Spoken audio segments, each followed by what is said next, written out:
fait quoi? On va où? Allez, allez. On y va.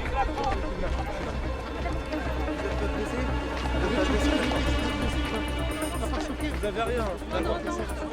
Ok. Il y a 2 blessés graves à terre. Envoie-moi un véhicule, Tu veux quoi? Ok, très bien. Deux ambulances, s'il vous plaît, 2 ambulances.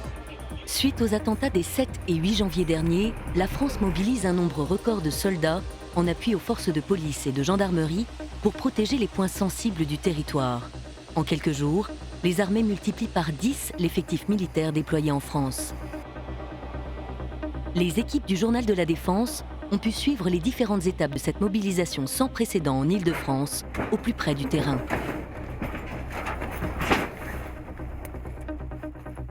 Cette fusillade d'une violence extrême a tué 12 personnes et en a blessé plusieurs.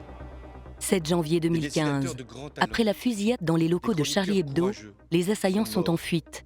Le président de la République annonce le renfort immédiat des effectifs militaires. Nous devons aussi protéger tous les lieux publics.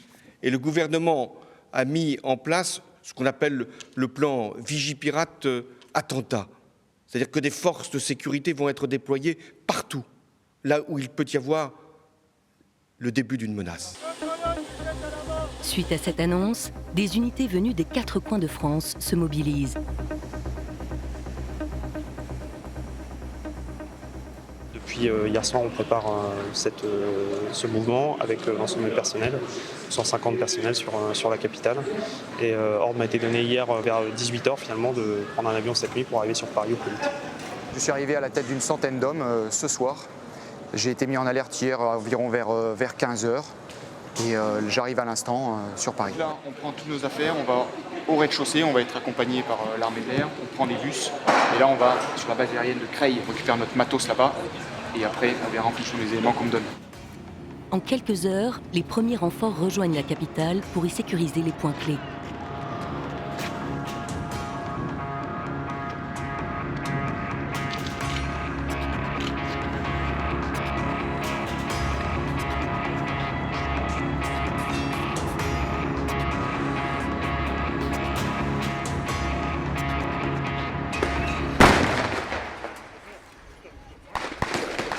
Deux jours plus tard, les forces de police et de gendarmerie interviennent conjointement à Dammartin et Paris.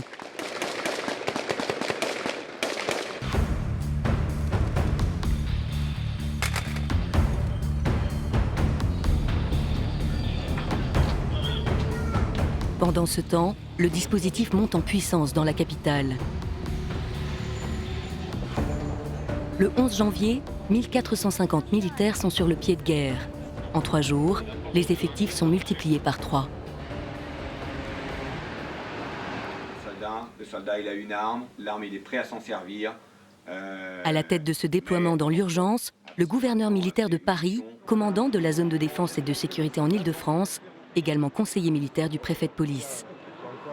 Aujourd'hui, dimanche, avec la grande manifestation de soutien qui va regrouper de nombreuses personnalités et beaucoup de manifestants, nous avons remplacé les forces de première catégorie, les policiers et les gendarmes, sur leur lieu de patrouille pour leur permettre d'assurer la sécurité de la manifestation. C'est rassurant d'un côté parce qu'au moins on se sent sécurisé, après ça veut dire qu'il y a une menace. Donc c'est un petit peu effrayant mais je pense qu'on est en sécurité en France et encore plus à Beaugrenelle, là il y a les militaires donc c'est très bien. Et la collaboration avec les militaires se passe plutôt très bien, on communique beaucoup. On leur a expliqué un petit peu les différents accès du centre, comment on travaillait nous de notre côté et quels étaient les emplacements stratégiques du centre par rapport aux endroits aussi touristiques. Vous avez reçu un plan de la police juste là-haut là. Ça fait 8.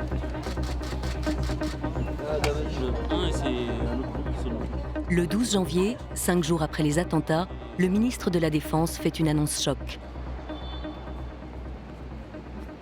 Nous avons décidé, avec le chef d'état-major des armées, de mobiliser 10 000 hommes qui seront en situation de protection des points sensibles sur l'ensemble du territoire dès demain soir. C'est la première fois qu'une mobilisation de cette ampleur, mobilisant nos forces, a lieu sur notre territoire. Ce déploiement inédit est une véritable opération intérieure qui rassemble autant d'hommes que l'ensemble des opérations extérieures françaises. Le défi à relever est hors norme. Le déploiement est guidé par nos capacités d'hébergement et on déploie. Après, une fois qu'on aura déployé ça, on réoptimisera le dispositif en fonction des missions, quand la mission sera stabilisée. Pour l'instant, on pousse, on désengage Châteaury, on pousse. Là, on a... L'objectif, c'est systématiquement mission prise et dans la foulée, désengager de Châteaury et virer ailleurs. À Saint-Germain-en-Laye, tête pensante et cœur du dispositif, on supervise ces manœuvres sans précédent. Asseyez-vous les gars, ça fait 5 jours que le CO de Saint-Germain est à la machine pour mettre en œuvre le début des projections, le renforcement de Vigipirate. On est dans le scénario que nous savions tous est inéluctable, que nous préparions, l'engagement sur le territoire national, compliqué, difficile, mais qui fait partie en toute première priorité de nos missions de soldats. Donc concernant Montrouge, effectivement, moi je demande l'autorisation de réarticuler ce groupe sur une autre mission. Vous êtes sur le pont depuis quand, vous ? Depuis le début de la crise ? Bon, maintenant il faut durer. Au même moment, du côté du camp de Satory à Versailles, les équipes s'activent pour gérer la logistique et accueillir en moyenne 1000 soldats par jour. Les unités arrivent avec leur matériel habituel. On leur fournit ici le complément, gilets pare-balles, casques, rations de combat et autres matériels spécifiques. Ce site accueille régulièrement le 14 juillet. Donc nous sommes habitués à avoir des volumes conséquents tous les ans à la même époque, mais de façon plus cadencée et organisée. Là, c'est la première fois que nous avons un tel volume, dans des délais aussi courts, de façon aussi dense, et avec un besoin de réactivité que vous comprenez bien. Le camp de Satory est le passage obligé pour les militaires envoyés en Île-de-France avant de rejoindre leur zone d'action ou d'être hébergés dans d'autres sites. Vous avez ici une structure qui de toute façon H24 et tout temps permet d'accueillir jusqu'à 2000 personnes avec logement chauffé, sanitaire, etc. Ceci dit, pour pallier des problèmes potentiels d'infrastructure ou voire de trop de personnes qui arrivent directement ensemble, nous pouvons déployer des moyens complémentaires de campagne qui permettent d'avoir des douches chaudes et du campement. À quelques kilomètres de là, sur le terrain, les équipes sont en place.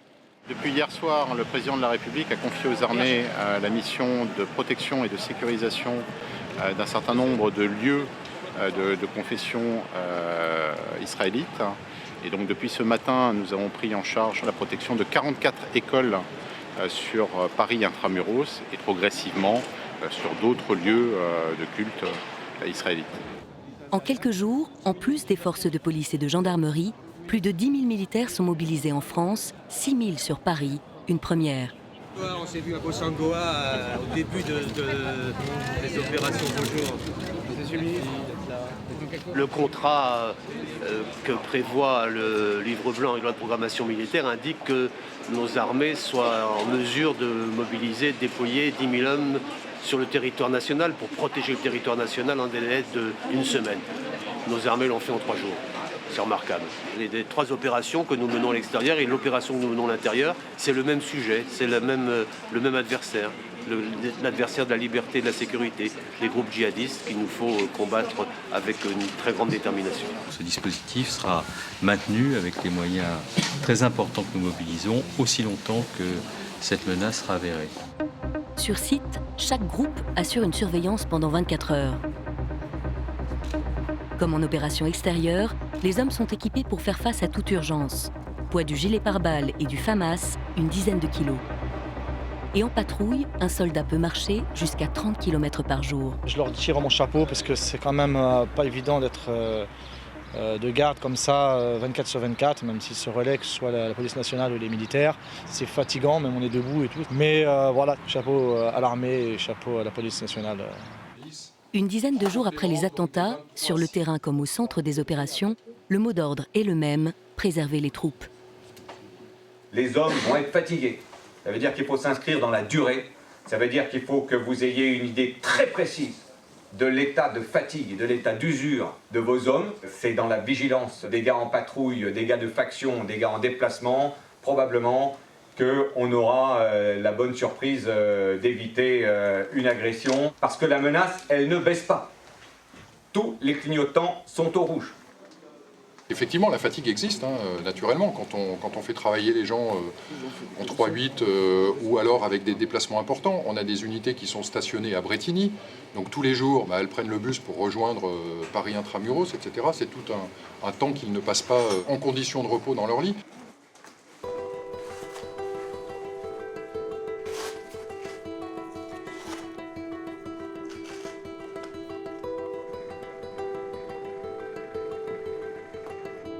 Même si au quotidien les soldats doivent rester vigilants face aux incidents ou menaces, l'objectif principal est atteint, protéger et rassurer la population.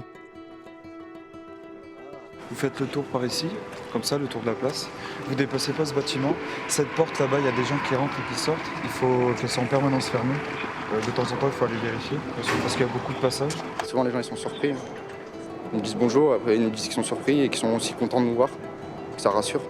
On a même parfois des petits cadeaux, et là ils nous ramènent à manger. Ça fait toujours plaisir.